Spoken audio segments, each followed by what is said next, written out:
It's mine. Okay, well, that's amazing. Hi. The stickers are falling off of this one. I can name these all. This is on that one. No, she's getting Vanessa's.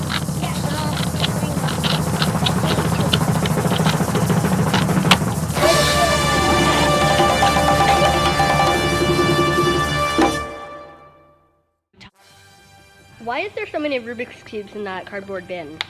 Well, because we got the students started on solving Rubik's Cubes through a program called You Can Do the Rubik's. And it is a free nonprofit organization that will supply your school with as many Rubik's Cubes as you need.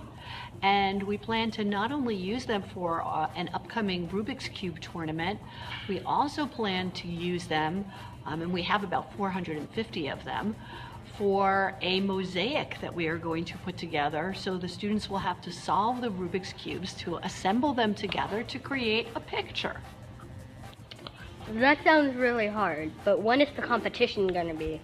Well, it seems like there are a lot of activities for the month of April and May, so we're going to end the year with lots of excitement by having our Rubik's Cube competition in June. Okay. Have I ever seen one? So your question is, have I ever seen one of the larger Rubik's Cubes? And you just showed me one, and how big is the one you just showed me? 640 by 430. I have never seen one that big, but we did speak with a Rubik's Cube champion.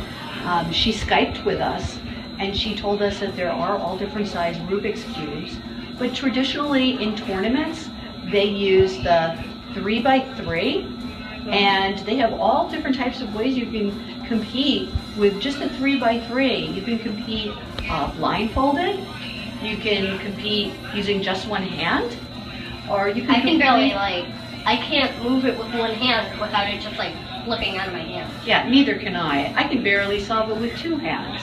But I think the secret is practice.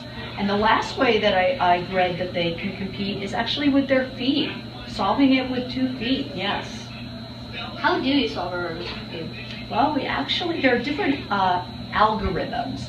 And it's like a step-by-step way of solving it. So each algorithm is a series of turns to solve, and then you move on to the next algorithm, which takes you a little bit further. So you begin by trying to get a white cross, and then you get your white corners, then you get your second row, then you turn it over and you do your bottom, and then you fill in the remainder of the corners on the bottom, because I forgot to say there's a cross.